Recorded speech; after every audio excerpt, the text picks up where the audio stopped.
শিশু সদনের ছাত্রছাত্রীরা দ্বিতীয় ভিডিও ক্লাসে আমরা আলোচনা করব তরলে গ্যাসের দ্রাব্যতা। এর আগে দ্রবণের ক্ষেত্রে বলা হয়েছিল দ্রবণ হলো দ্রাবক এবং দ্রাবের সমসত্ব মিশ্রণ। তো দ্রাবক এবং দ্রাব এদের কঠিন, তরল বা ভৌত অবস্থার উপর নির্ভর করে বিভিন্ন রকমের দ্রবণ হয়। তরলে কঠিনের দ্রবণ, তরলের দ্রবণ, তরলে গ্যাসের দ্রবণ ইত্যাদি বিভিন্ন রকমের দ্রবণ হয়। তো তরলে গ্যাসের দ্রবণ কি করে হয় এবং সেই সংক্রান্ত গ্যাসের দ্রাব্যতা এখানে আলোচনা হবে। তো ধরো একটা পাত্রের মধ্যে কিছু পরিমাণ তরল পদার্থ নেওয়া হলো আবদ্ধ পাত্রে এবং সেখানে গ্যাস দ্রবীভূত করা হলো।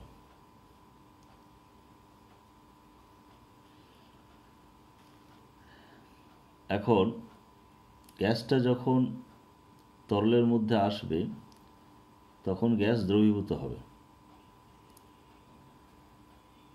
এবার গ্যাসের অণুগুলো তরলের ভিতরে ছুটোছুটি করে।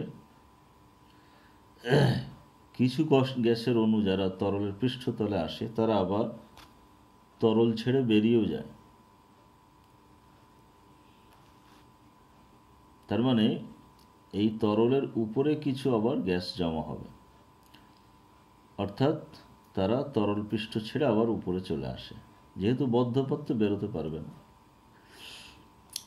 তো প্রথম দিকে গ্যাস বেশি পরিমাণে দ্রবীভূত হতে থাকবে, কিন্তু যত সময় যাবে তরল ছেড়ে আবার গ্যাস বেরোতেও থাকবে এবং একটা সময় আসবে যে পরিমাণে গ্যাস দ্রবীভূত হচ্ছে তরলে, ঠিক সেই পরিমাণে আবার তরল থেকে বেরিয়ে আসছে। এই সময়টাতে তরলের উপরে যে গ্যাস সেটার পরিমাণ নির্দিষ্ট হয়ে যাবে এবং তরলে যে গ্যাস দ্রবীভূত হয়েছে সেটারও পরিমাণ নির্দিষ্ট হয়ে যাবে। এই অবস্থাটাকে বলা হয় সম্পৃক্ত অবস্থা। সম্পৃক্ত অবস্থা অর্থাৎ প্রথমে যে অবস্থাটা থাকবে সেটা কিন্তু সম্পৃক্ত নয়। সেখানে তোমার গ্যাসের দ্রবীভূত হওয়াটা বেশি হবে, কিন্তু গ্যাস থেকে তরল ছেড়ে বেরিয়ে আসার প্রক্রিয়াটা কম হবে। এটা সম্পৃক্ত অবস্থা নয়, এটা সম্পৃক্ত অবস্থা এবং বা সাম্যাবস্থা বলা যেতে পারে, গতিশীল সাম্যাবস্থা। তো এই অবস্থায় তরল যতটুকু গ্যাস তরলে দ্রবীভূত হয়েছে সেটা নির্দিষ্ট হয়ে যাবে। ঠিক আছে, এইভাবেই কোনো গ্যাস তরলে দ্রবীভূত হয়। তো আমরা জানি জলে যেমন বায়ু মিশে থাকে বা জলে অক্সিজেন দ্রবীভূত হয়, কার্বন ডাইঅক্সাইড বা নাইট্রোজেন ইত্যাদি দ্রবীভূত হয়, যার ফলে জলজ প্রাণীরা শ্বাসকার্য করতে পারে বা উদ্ভিদগুলো কার্বন ডাইঅক্সাইড নিয়ে সালোক সংশ্লেষ করতে পারে। আবার কোল্ড ড্রিঙ্কস যেগুলো সফট ড্রিঙ্কস, সেখানে আমরা দেখেছি তরলের মধ্যে কার্বন ডাইঅক্সাইড দ্রবীভূত করা থাকে। এখন তরলে গ্যাসের দ্রাব্যতাটা বিভিন্নভাবে প্রকাশ করা যায়।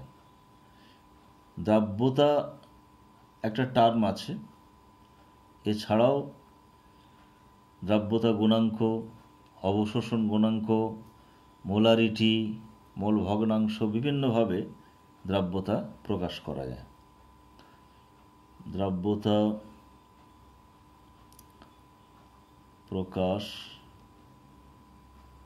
প্রকাশের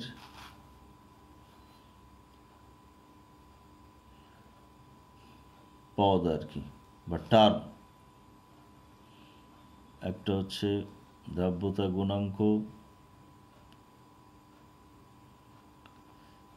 আর একটা হলো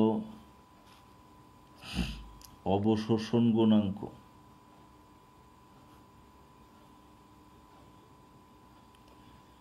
একটা হলো মোলারিটি,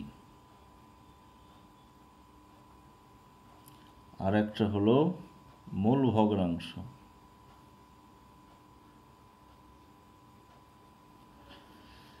তো সংজ্ঞাগুলো আসে না, আর পরীক্ষায় কোনোদিন আসেনি, তবে সংজ্ঞাগুলোতে যেটা বলা হয় যে এই দুটোর ক্ষেত্রে, 1 আর 2 এর ক্ষেত্রে বিশেষ করে, যে একক আয়তন কোনো দ্রাবকে কোনো নির্দিষ্ট পরীক্ষাকালীন শর্তে তাপমাত্রা এবং 1 atm চাপে যে আয়তন দ্রাব বা গ্যাস দ্রবীভূত হয় সেটাই হচ্ছে তার দ্রাব্যতা গুণাঙ্ক।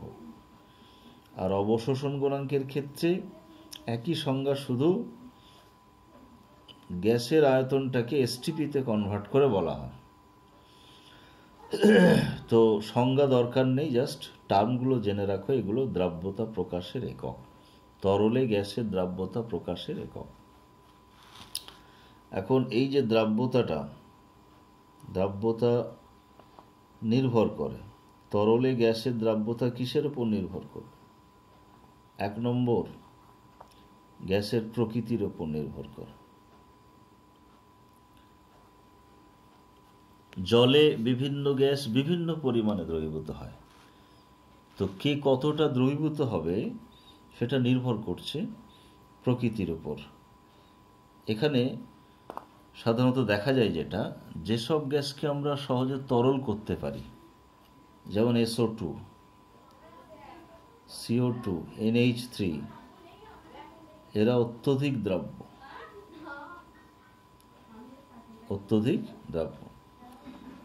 কিন্তু হাইড্রোজেন, অক্সিজেন, নাইট্রোজেন, এদেরকে আমরা সহজে তরল করতে পারি না, এদের দ্রাব্যতা খুব কম, স্বল্প দ্রাব্য। যেসব গ্যাস জলের সঙ্গে মিশে আয়ন তৈরি করে, যেমন HCl, অধিক দ্রাব্য। যেসব গ্যাস জলের সঙ্গে যুক্ত হয়ে যায়, বিক্রিয়া করে, যেমন অ্যামোনিয়া, অধিক দ্রাব্য। SO2, অধিক দ্রাব্য। তাহলে গ্যাসের প্রকৃতি অনুযায়ী তার দ্রাব্যতা হবে। 2 নম্বর, দ্রাবকের প্রকৃতি, অর্থাৎ কার মধ্যে আমরা দ্রবীভূত করছি, জলের মধ্যে না অ্যালকোহলের মধ্যে না বেঞ্জিনের মধ্যে, সেটার উপর নির্ভর করবে। সাধারণত আমরা জানি জল হচ্ছে সর্বজনীন দ্রাবক, জলে দ্রবীভূত করার ক্ষমতা সবচেয়ে বেশি, সুতরাং দ্রাবকের প্রকৃতির ওপর নির্ভর করবে। এবং এক্ষেত্রে বলা হয় যে দ্রাবকের পরাবৈদ্যুতিক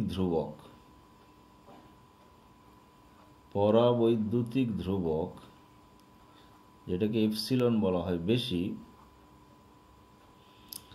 তার দ্রবীভূত করার ক্ষমতা বেশি। তো জলের পরাবৈদ্যুতিক ধ্রুবকের মান বেশি অ্যালকোহলের থেকে বা বেঞ্জিনের থেকে বেশি, সেই জন্য জল খুব ভালো একটা দ্রাবক। 3 নম্বর, অবশ্যই উষ্ণতা হবে, উষ্ণতার উপর নির্ভর করবে। তবে উষ্ণতা তরলে কঠিনের দ্রবণের ক্ষেত্রে উষ্ণতা বাড়লে যেমন দ্রাব্যতা বেড়ে যায়, এক্ষেত্রে কিন্তু উল্টো হবে, ব্যস্তানুপাতিক সম্পর্ক।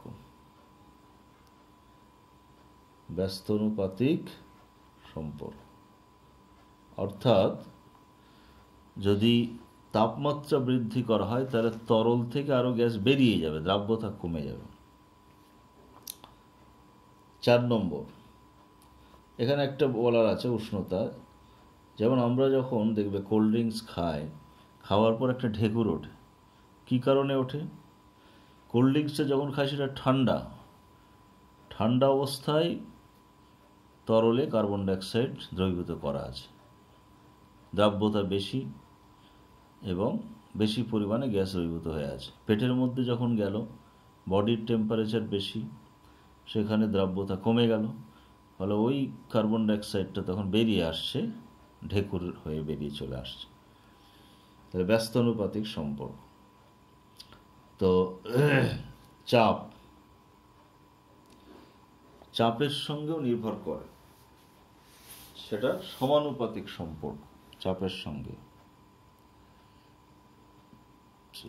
সমানুপাতিক সম্পর্ক, অর্থাৎ চাপ বৃদ্ধি করলে তরলে গ্যাসের দ্রাব্যতা বেড়ে যায়। চাপ বলতে এখানে এই যে আমরা ছবিটা এখানে করেছি, এই যে তরলের উপরে যে গ্যাসটা আছে, এই গ্যাসটা তরলের উপরে একটা চাপ দিচ্ছে, ওই চাপটা, এই চাপটা যত বেশি হবে গ্যাসও তত বেশি দ্রবীভূত হবে। তাহলে সমানুপাতিক সম্পর্ক। এখন সমানুপাতিক সম্পর্ক মানে চাপ বৃদ্ধি করলে দ্রাব্যতা বৃদ্ধি পায়, কিন্তু কতটা বৃদ্ধি পায়, এক্সাক্ট সম্পর্কটা কি, সেটা আমাদের দিয়েছেন হেনরি। হেনরির সূত্র পড়তে হবে এখানে। হেনরির সূত্রে বলা হচ্ছে, আমি স্টেটমেন্টটা লিখছি না, স্টেটমেন্টটা বই থেকে পড়ে নেবে, জাস্ট বলে দিচ্ছি আমি। হেনরির সূত্রটা হচ্ছে চাপ বৃদ্ধির সঙ্গে বা চাপের সঙ্গে তরলে গ্যাসের দ্রাব্যতার কি সম্পর্ক, সেই সম্পর্কে হেনরির সূত্র। সেখানে বলা হয়েছে স্থির উষ্ণতায় কোনো তরলে গ্যাসের দ্রাব্যতা তরলের সঙ্গে সাম্যাবস্থায় থাকা উক্ত গ্যাসের চাপের সঙ্গে সমানুপাতিক। চাপের সঙ্গে সমানুপাতিক অর্থাৎ এই যে তরলটার উপরে গ্যাসটা আছে, এর সঙ্গে সাম্যাবস্থায় আছে, এই সাম্যাবস্থায় থাকা, হ্যাঁ যেটা বলছিলাম হেনরির সূত্রে, তাহলে বলা হচ্ছে যে স্থির উষ্ণতায় কোনো তরলে গ্যাসের দ্রাব্যতা তরলের সঙ্গে সাম্যাবস্থায় থাকা গ্যাসের চাপের সমানুপাতিক। এখন তার স্টেটমেন্ট আমি লিখছি না, ম্যাথমেটিক্যাল ফর্ম বা গাণিতিক রূপটা আমি লিখছি। গাণিতিক রূপ,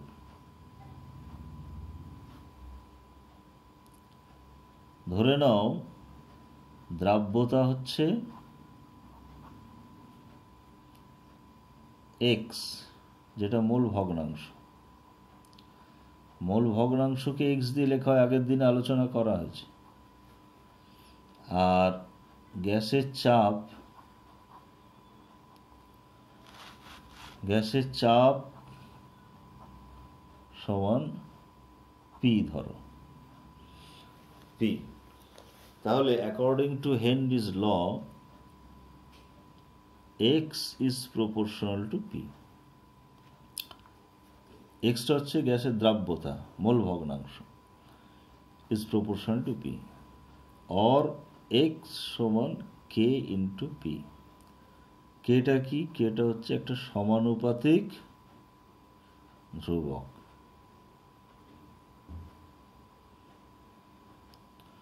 প্রপোর্শনালিটি কনস্ট্যান্ট। এখন পি সমান তাহলে কি হবে? 1/k ইন্টু এক্স, और P সমান KH ইন্টু এক্স, যেখানে KH সমান 1/k,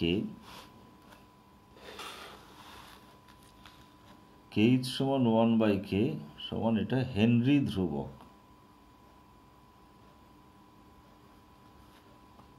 এটা হলো হেনরি সূত্রের গাণিতিক রূপ। এখানে তিনটে টার্ম আছে, একটা চাপ, গ্যাসের চাপ, এটা হেনরি ধ্রুবক, আর এটা এক্স। এখন যদি আমরা দ্রাব্যতাটাকে, দ্রাব্যতা সমান সি মোল পার লিটার হয়, তাহলে তোমার সেক্ষেত্রে হেনরি সূত্র অনুসারে দ্রাব্যতা ইজ প্রপোর্শনাল টু চাপ, और C সমান KH ইন্টু পি। এখানেও KH হচ্ছে হেনরি ধ্রুবক। যদি গ্যাসের মিশ্রণ হয়, একাধিক গ্যাসের মিশ্রণ হয়, অর্থাৎ তরলে একটা নয় দুটো তিনটে গ্যাস ধরো দ্রবীভূত হচ্ছে। যেমন জলের মধ্যে বায়ু দ্রবীভূত হচ্ছে, বায়ুতে তো নাইট্রোজেন, অক্সিজেন, কার্বন ডাইঅক্সাইড এগুলো থাকে। তাহলে সেক্ষেত্রে কি হবে, তাহলেও হেনরি সূত্র প্রযোজ্য হবে। সেক্ষেত্রে তোমার পি আই সমান K H into X I, আর সি আই সমান K H into P I. I মানে আইতম গ্যাসটার কথা বলা হচ্ছে। যদি তিনটে গ্যাস থাকে তাহলে ধরো দ্বিতীয় গ্যাসের ক্ষেত্রে কি, তৃতীয় গ্যাসের ক্ষেত্রে কি, প্রথম গ্যাসের ক্ষেত্রে আলাদা আলাদা করে আমরা এই সমীকরণ প্রয়োগ করতে পারব। তাহলে গাণিতিক রূপটা হলো, এখন এই সমীকরণে আমরা হেনরি ধ্রুবকটা পাচ্ছি, হেনরি ধ্রুবক কে এইচ। এ সম্পর্কে আমরা একটু পড়ব। প্রথম কথা পড়া হবে যে এই কে এইচের একক কি হবে, কে এইচের একক।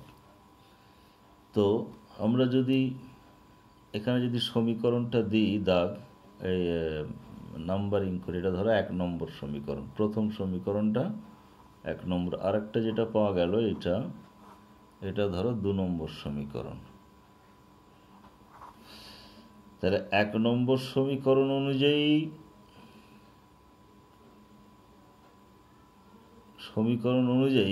কে এইচ সমান কি, কে এইচ সমান পি বাই এক্স। পিটা হলো চাপ, এক্সটা হলো মোল ভগ্নাংশ।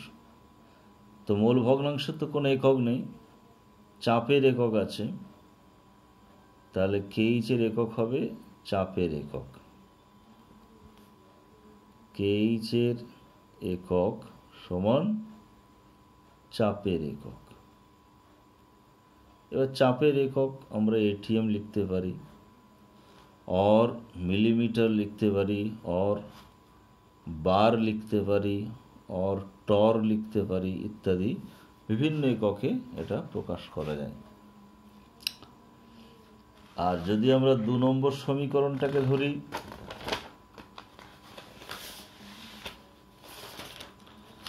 সেক্ষেত্রে কে এইচ সমান হবে সি বাই পি।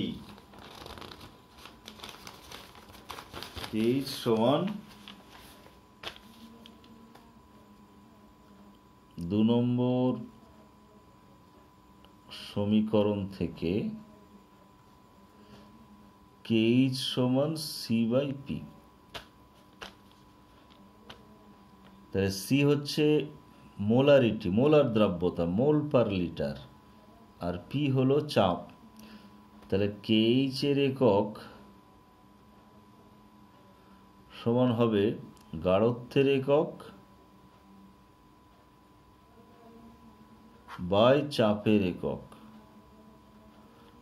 সমান হবে mole litre inverse by ATM, সমান mole litre inverse atmosphere inverse. এটা গেল আর একটা একক। তাহলে কে এইচ এর আমরা একক পেলাম। এখন আমরা কে এইচ এর অর্থাৎ হেনরি ধ্রুবকের বৈশিষ্ট্য দেখব। প্রথম কথা, এটা গ্যাসের প্রকৃতির উপর নির্ভর করে, গ্যাসের উপর নির্ভরশীল। অর্থাৎ দ্রাব্যতা যেমন বিভিন্ন গ্যাসের ক্ষেত্রে বিভিন্ন রকম হয়, প্রকৃতির উপর নির্ভরশীল, কে এইচও সেই রকম। বিভিন্ন গ্যাসের কে এইচের মান বিভিন্ন হবে। জলে নাইট্রোজেনের কে এইচের মান একরকম হবে, অক্সিজেনের একরকম হবে। তাহলে কে এইচের উপর নির্ভরশীল। 2 নম্বর, দ্রাবকের উপর নির্ভরশীল বা তরল দ্রাবকের উপর নির্ভরশীল। অর্থাৎ একই গ্যাস নাইট্রোজেন ধরো জলে মেশাচ্ছ আর অ্যালকোহলে মেশাচ্ছ, তাদের কেইচের মান আলাদা আলাদা হয়ে যাবে। 3 নম্বর,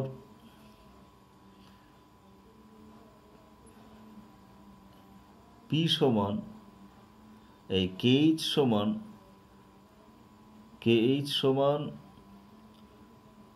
পি বাই এক্স, এই যে সমীকরণ, এই সমীকরণ যদি পিটা যদি স্থির ধরা হয়, এখানে পি স্থির থাকলে KH is proportional to 1 by x, অর্থাৎ যদি স্থির চাপ নেওয়া হয় তাহলে দুটো গ্যাসের ক্ষেত্রে সমচাপে যদি আমরা দ্রাব্যতা আর KH তুলনা করি তাহলে দেখা যাবে ব্যস্তানুপাতিক সম্পর্ক। দ্রাব্যতা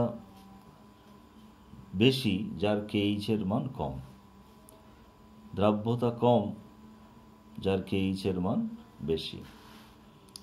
তাহলে দ্রাব্যতার সঙ্গে ব্যস্তানুপাতিক সম্পর্ক, এই সমীকরণ। এখানে দ্রাব্যতা বলতে কিন্তু মোল ভগ্নাংশ এক্স, মোল ভগ্নাংশটাকে ধরা হচ্ছে এই সমীকরণ অনুযায়ী। আর 4 নম্বর, তাপমাত্রার সঙ্গে ব্যস্তানুপাতিক সম্পর্ক,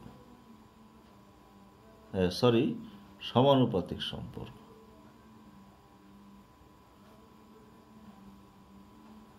অর্থাৎ তাপমাত্রা বৃদ্ধি পেলে KH এর মান বৃদ্ধি পাবে। আবার তাপমাত্রার সঙ্গে আমরা পড়েছি দ্রাব্যতার ব্যস্তানুপাতিক সম্পর্ক, তাহলে KH এর সঙ্গেও দ্রাব্যতার ব্যস্তানুপাতিক সম্পর্ক হয়ে যাবে।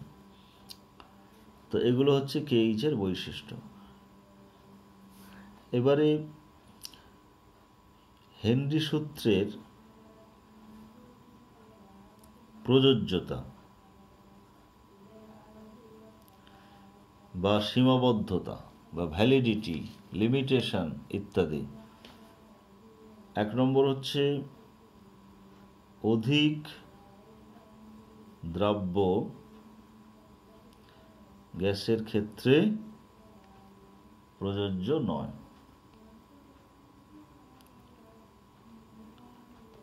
যারা অত্যধিক দ্রবীভূত হয় জলের মধ্যে, ধরো সেখানে এইটা এই হেনরির সূত্রটা প্রযোজ্য হবে না। আচ্ছা, 2 নম্বর, যারা জলে বা তরলে, যারা তরলের সঙ্গে বিক্রিয়াকারী গ্যাসের ক্ষেত্রে প্রযোজ্য নয়। যারা বিক্রিয়া করে দেয়, যেমন ধরো NH3 বিক্রিয়া করে দেয়, NH3 প্লাস জল NH4OH, এর ক্ষেত্রে প্রযোজ্য হবে না। সালফার ডাইঅক্সাইড বিক্রিয়া করে দেয়, কার্বন ডাইঅক্সাইড বিক্রিয়া করে দেয়। 3 নম্বর, জলে বা তরলে বিয়োজিত হলে প্রযোজ্য নয়। যেমন ধরো HCl জলে বিয়োজিত H plus Cl minus ion দেয়, বা H3O plus Cl minus ion দেয়, তাহলে এর ক্ষেত্রে প্রযোজ্য হবে না। আবার সংযোজিত হলে, তরলে সংযোজিত হলে প্রযোজ্য নয়। যেমন গ্যাসীয় পদার্থ যেমন ভেঙে আয়নে বিয়োজিত হতে পারে, H plus plus Cl minus, যেমন HCl হলো, আবার অনেক সময় দুটো মিলে একটাও হয়ে যায়।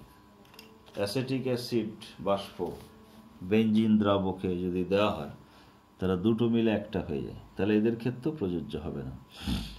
তাহলে এইভাবে আমরা দেখে নেব কোন ক্ষেত্রে প্রযোজ্য। তোমাকে যদি হাইড্রোজেন, অক্সিজেন, নাইট্রোজেন, তারপরে SO2, CO2, HCl, HNO3, NH3 এই গ্যাসগুলো দিয়ে বলা হয় যে এদের মধ্যে কার কার ক্ষেত্রে হেনরি সূত্র প্রযোজ্য। তাহলে আমরা ওই কটা বিষয় মাথায় রেখে দেবো, তাহলেই হবে।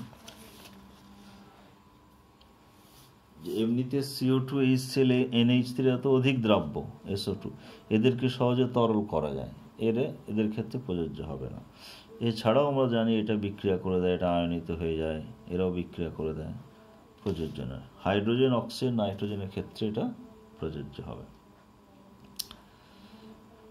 তো তবে এক্ষেত্রে প্রযোজ্য মানে যেমন এই যে গ্যাসের হেনরি সূত্র যেটা বলছে চাপ বৃদ্ধি করলে গ্যাসের দ্রাব্যতা বাড়ে, এদেরও বাড়বে, কিন্তু এদের দেখা যাবে ফর্মুলা অনুযায়ী যেটা বাড়ার কথা তার থেকে অনেক বেশি বেড়ে যাচ্ছে। তার মানে এখানে হেনরি সূত্রের যে চাপের ব্যাপারটা আছে তা ছাড়াও ওই আয়নিত হওয়া, বিক্রিয়া করে দেওয়া, এসব ব্যাপারগুলো কাজ করছে, সব মিলে এখানে অনেক বেশি বেড়ে যাচ্ছে। সেই জন্য এটা অ্যাকচুয়ালি প্রযোজ্য হয় না, কিন্তু ব্যাখ্যা করার সময় আমরা বলতে পারি। এটা গেল প্রযোজ্যতা। আর হেনরি সূত্রের প্রয়োগ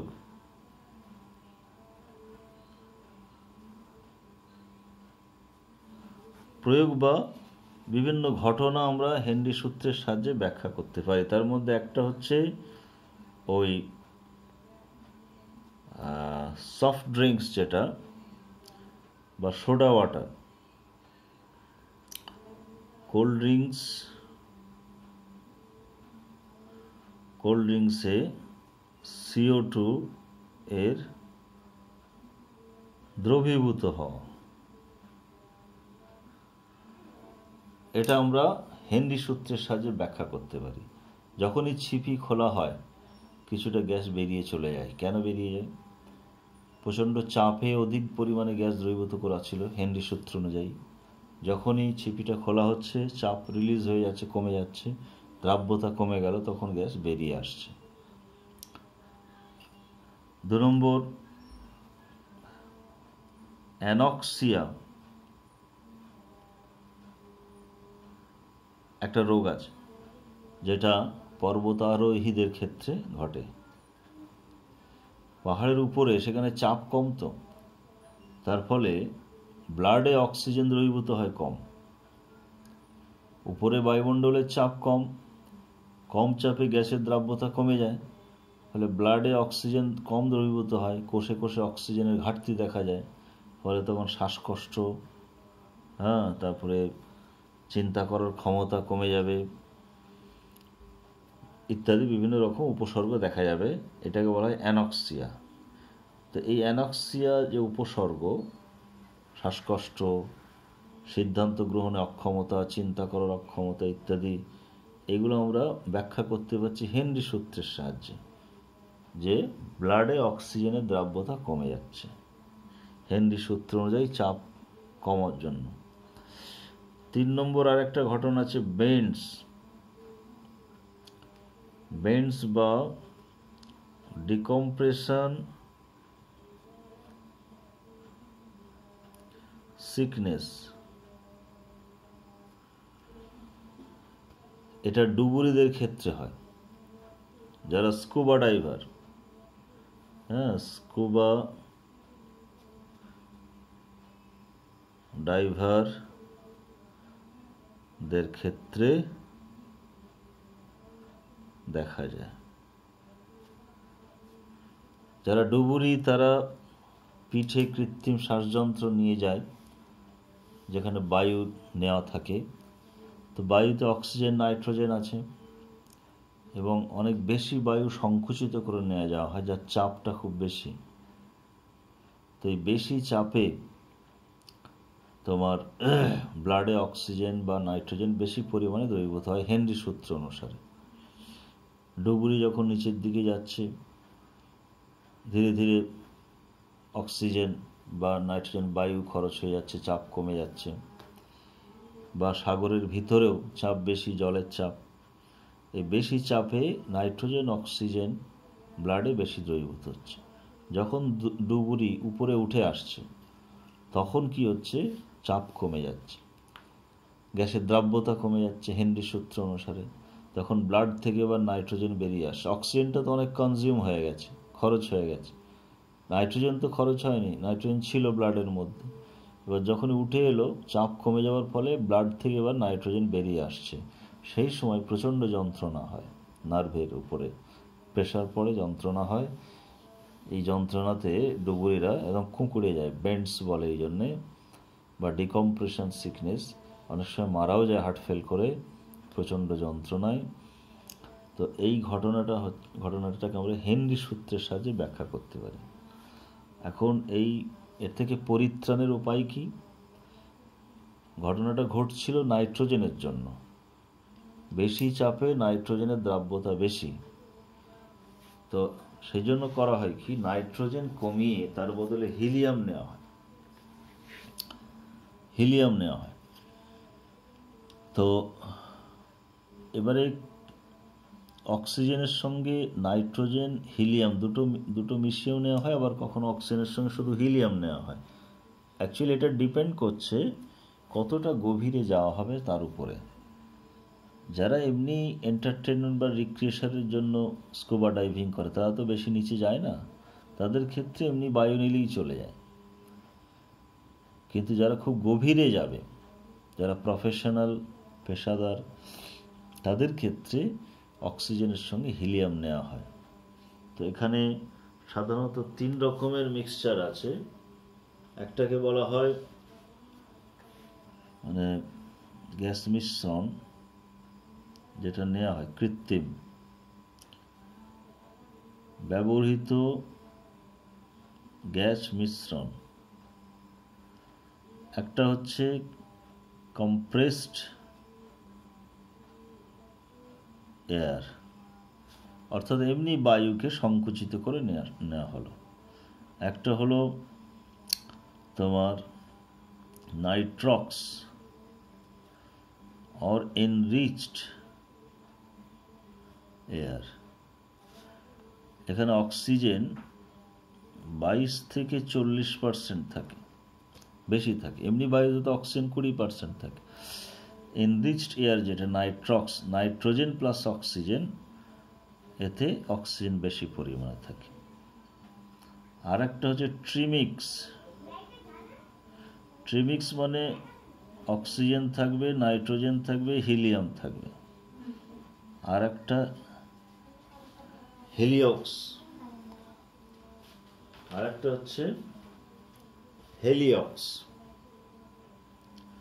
সেখানে অক্সিজেন আর হিলিয়াম থাকবে। তবে যারা খুব গভীরে যাবে তাদের ক্ষেত্রে হেলিওক্স ব্যবহার করতে হবে। তো এই হচ্ছে হেনরি সূত্রের প্রযোজ্যতা, এই প্রয়োগ।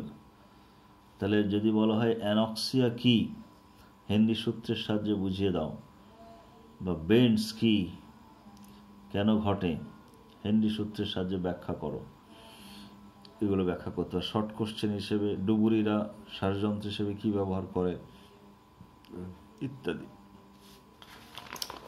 আর আমাদের এখান থেকে একটু অঙ্ক করতে হবে। এই হেনরি সূত্রের অঙ্ক, গাণিতিক উদাহরণ 1 নম্বর। আমি একটা দেখিয়ে দিচ্ছি, দেখো।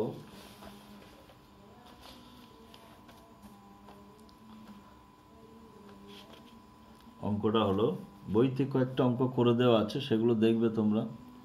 একটা আমরা এখানে করছি, দেখো। অঙ্কটা হচ্ছে এসটিপিতে জলে অক্সিজেনের দ্রাব্যতা 0.06 গ্রাম পার লিটার। কত চাপে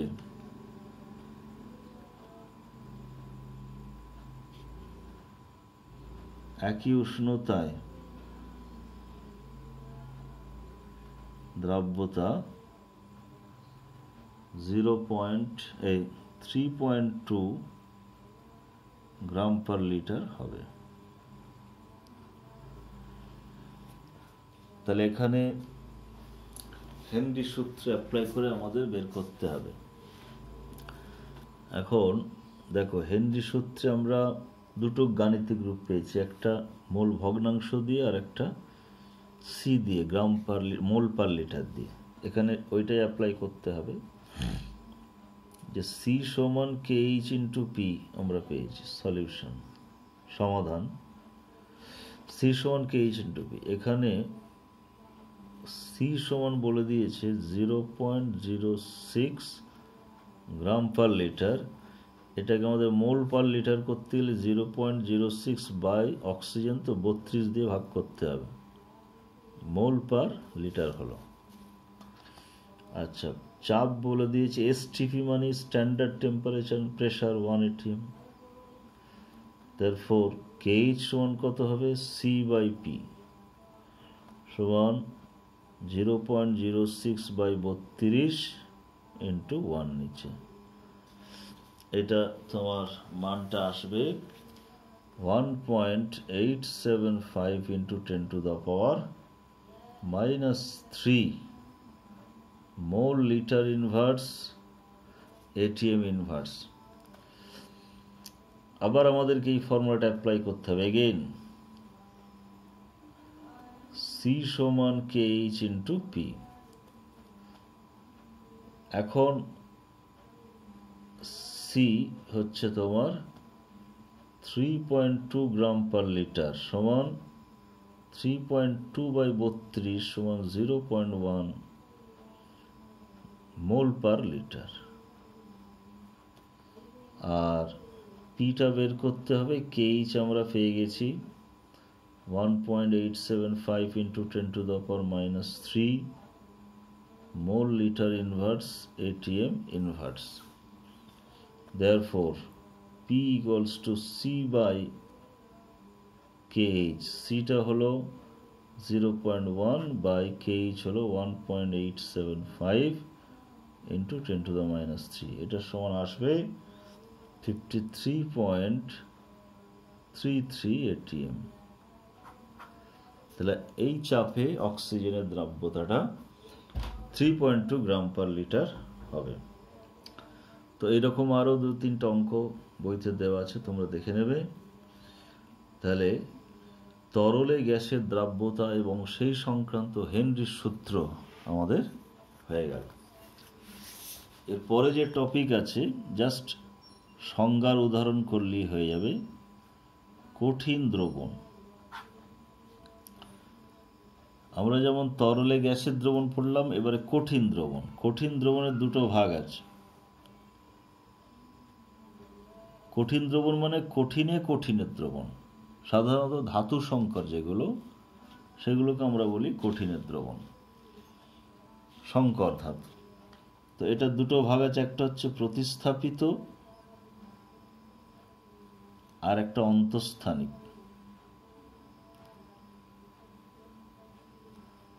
প্রতিস্থাপিত মানে ধরো একটা কঠিন পদার্থে কঠিনের পরমাণুগুলো বা ধাতুর পরমাণুগুলো এইভাবে ঘন সন্নিবিষ্ট হয়ে আছে। এখন যখন আমি সংকর ধাতু তৈরি করব, এটার সঙ্গে আরেকটা কঠিন পদার্থকে মেশাবো, তখন দেখা যাবে এই একটা ধাতুর কয়েকটা পরমাণু প্রতিস্থাপিত হয়ে গেছে অন্য ধাতুর পরমাণুতে। তার ফলে একটা দ্রবণ তৈরি হয়ে গেছে, প্রতিস্থাপিত কঠিন দ্রবণ। এর উদাহরণ কি? পিতল। পিতলে কি কি থাকে? কপার এবং জিঙ্ক থাকে। ব্রোঞ্জ, কপার এবং টিন থাকে। তো এখানে কপার বেশি থাকে 64% আর জিঙ্ক থাকে 36%। তাহলে কপার হচ্ছে দ্রাবক আর জিঙ্ক হলো দ্রাবক। এটা প্রতিস্থাপিত কঠিন দ্রবণ। আরেক রকম হতে পারে, এবং এটা কখন হয়? যখন দুটো ধাতুর আকারটা সিমিলার, কাছাকাছি। কিন্তু যদি ছোট বড় হয় তখন কি হয়? ধরো একটা ধাতুর পরমাণুগুলো এইভাবে কেলাসের মধ্যে আছে, এই যে ফাঁকা জায়গাগুলোতে অন্য আর একজন এইভাবে জায়গা নিয়ে নেবে, নিয়ে একটা দ্রবণ তৈরি হবে। এটাকে বলা হয় অন্তঃস্থানিক বা ইন্টারস্টিশিয়াল। যেমন স্টিলে আয়রন প্লাস কার্বন। স্টিল অনেক রকমের হয়। স্টিলের মূল যে বিষয়, আয়রনের সঙ্গে কার্বন আছে, তো সেই কার্বনগুলো আয়রনের এই যে অন্তঃস্থানিক স্থান সেখানে প্রবেশ করে, তার ফলে একটা দ্রবণ তৈরি হয়। এবারে এখানে নিকেল, ক্রোমিয়াম ইত্যাদি অন্যান্য বিভিন্ন দিয়ে আমরা বিভিন্ন স্টিল তৈরি করি, nickel steel, chromium steel, stainless steel ইত্যাদি। তাহলে এক্ষেত্রে দেখো, একটা পরমাণুর থেকে আরেকটা পরমাণু ছোট হতে হবে, তবে এটা হবে। এবং এটা স্টিলের ক্ষেত্রে হয় বা টাংস্টেন কার্বাইডের ক্ষেত্রে হয় ইত্যাদি।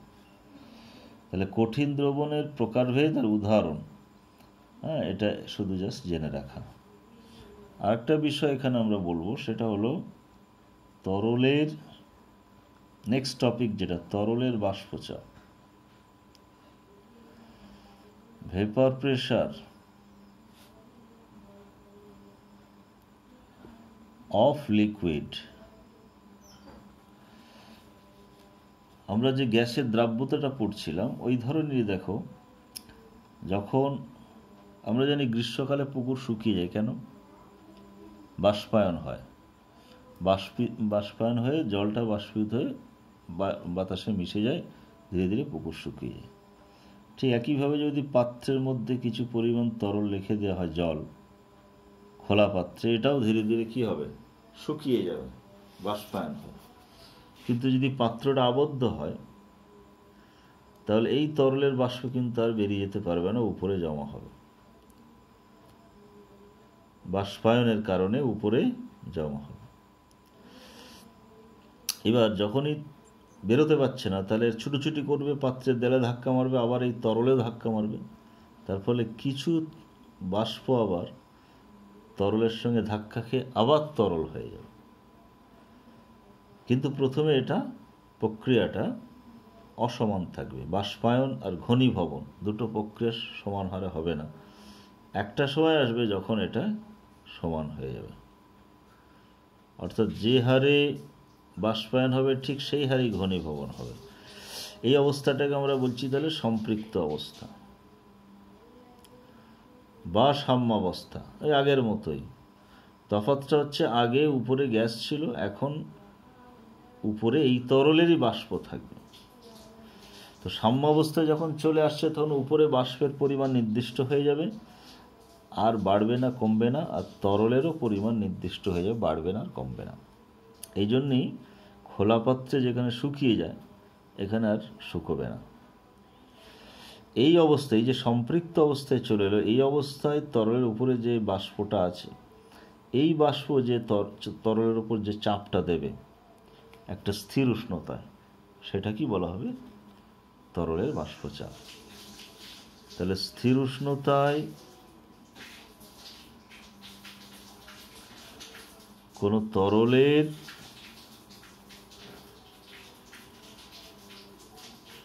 সঙ্গে সাম্যাবস্থায় থাকা বাষ্প কর্তৃক প্রদত্ত চাপকে বলা হয় ওই উষ্ণতায় তরলটির সম্পৃক্ত বাষ্পচাপ বা সাধারণভাবে বাষ্পচাপ। সম্পৃক্ত কথাটা আর বলা হয় না, কিন্তু সম্পৃক্ত কথাটা অবশ্যই বলতে হবে, বা সাম্যাবস্থা। এখন এই বাষ্পচাপ দুটো বিষয়ের উপর নির্ভর করে। দেখো, বাষ্পচাপ নির্ভর করে, একটা হচ্ছে তরলের প্রকৃতি। কারণ এই যে বাষ্পায়ন হচ্ছে, বাষ্পায়ন তো সব তরলের সমান হয় না। যে তরল উদ্বায়ী তার বাষ্পায়ন বেশি হয়, তার বাষ্প বেশি হয়, চাপও বেশি হবে। আর যে তরল কম উদ্বায়ী তার বাষ্পায়ন কম হবে, বাষ্প কম হবে, বাষ্পচাপও কম হবে। যেমন আমরা যদি জল আর অ্যালকোহলের মধ্যে তুলনা করি, জল আর অ্যালকোহল বেশি উদ্বায়ী, তাহলে অ্যালকোহলের বাষ্পচাপ বেশি হয়ে যাবে, জল লেস দেন অ্যালকোহল। আর একটা হচ্ছে উষ্ণতা। এই পাত্রটাকে যদি আমি গরম করি তাহলে আরও বেশি পরিমাণে তরল বাষ্প হবে, বাষ্প বেড়ে যাবে, বাষ্পচাপও বেড়ে যাবে। তাহলে উষ্ণতা বৃদ্ধি করলে বাষ্পচাপও বাড়বে, দুটো বিষয়ের উপর নির্ভর করে। এখন আমরা এই যে বাষ্পচাপটা বললাম, এটা হচ্ছে একটা বিশুদ্ধ তরলের বাষ্পচাপ। দ্রবণের বাষ্পচাপটা কি হবে? দ্রবণের বাষ্পচাপ অর্থাৎ একটা পাত্রে আমি শুধু জল নিলাম, আবদ্ধ পাত্র, শুধু জল। আর একটা পাত্রে ওই একই মাপের পাত্রে একই পরিমাণ জল নিয়েছি, তার সঙ্গে একটু চিনি মিশিয়ে দিয়েছি, জল প্লাস চিনি, মানে এটা দ্রবণ। তাহলে বিশুদ্ধ জলে এবার দুটো পাত্রেরই যদি বাষ্পচাপ মাপি, সেক্ষেত্রে একই পাওয়া যাবে না ভিন্ন ভিন্ন পাওয়া যাবে? তো দেখা যাবে যেটা এই বিশুদ্ধ জল যেখানে আছে সেখানে বাষ্পচাপ বেশি, আর দ্রবণের বাষ্পচাপ কম, বাষ্পচাপ কম। কারণটা কি? দেখো, বাষ্পচাপ মানে আমরা বললাম কি তরলের উপরে যে বাষ্পটা আছে সেই বাষ্প কর্তৃক প্রদত্ত চাপ। এখন বিশুদ্ধ জল যখন থাকে তখন বাষ্পায়ন হয় তো উপরের তল থেকে। যখন বিশুদ্ধ দ্রাবক থাকে শুধু জল, তখন এই জলের উপরের তলে ধরো 6টা অণু আছে, 6টা অণু বাষ্পীভূত হওয়ার সুযোগ পাচ্ছে। কিন্তু যখন দ্রবণ নেব তখন কিন্তু উপরের তলে আর 6টা জল পাবো না, 6টাই থাকবে হয়তো, কিন্তু 6টার মধ্যে অন্তত দেখা যাবে 2টো চিনির অণু চলে এসছে। তাহলে এখন 4টে জলের, চিনি তো অনুদ্বায়ী, চিনি হবে না, এটা অনুদ্বায়ী। এখানটা দ্রবণে যে বাষ্পচাপ, এটা ব্র্যাকেটে লিখে দিই, অনুদ্বায়ী দ্রাবের দ্রবণ। চিনি অনুদ্বায়ী, চিনি বাষ্পীভূত হবে না। তাহলে জল আগে যেখানে 6টা অণু বাষ্পীভূত হওয়ার সুযোগ পাচ্ছিল, এখন 4টে অণু। তাহলে বাষ্পায়ন কমে যাবে, বাষ্প কমে যাবে, বাষ্পচাপও কমে যাবে। তাহলে বিশুদ্ধ দ্রাবকের বাষ্পচাপ অপেক্ষা দ্রবণের বাষ্পচাপ কম হয়। কেন কম হয়? এখানে 3টে পয়েন্টে বলতে হবে। 1 নম্বর পয়েন্ট হচ্ছে যে বাষ্পায়ন তরলের উপরতল থেকে হয়। 2 নম্বর পয়েন্ট, বিশুদ্ধ দ্রাবকে তরলের উপরিতলের প্রতি একক ক্ষেত্রফলে ওই দ্রাবকের কণা বেশি থাকে, ফলে বাষ্পায়ন বেশি হয়, বাষ্পচাপ বেশি হয়। কিন্তু দ্রবণের ক্ষেত্রে তরলের উপরের পৃষ্ঠতলের প্রতি একক ক্ষেত্রফলে দ্রাবকের কণার সংখ্যা কমে যায়, তার ফলে বাষ্পায়ন কমে যায়, বাষ্পের পরিমাণ কমে যায় এবং বাষ্পচাপও কমে যায়। তো তাহলে বাষ্পচাপ সম্পর্কে আমরা জানতে পারলাম, তরলের, বিশুদ্ধ তরলের এবং দ্রবণের এই বাষ্পচাপটা কিন্তু খুব ইম্পর্ট্যান্ট এই আমাদের দ্রবণ চ্যাপ্টারের ক্ষেত্রে। পরবর্তী যে সমস্ত আলোচনা আছে সেখানে সব ক্ষেত্রেই বাষ্পচাপ নিয়ে আলোচনা আছে। তো আজকে এই পর্যন্তই থাক। Thank you.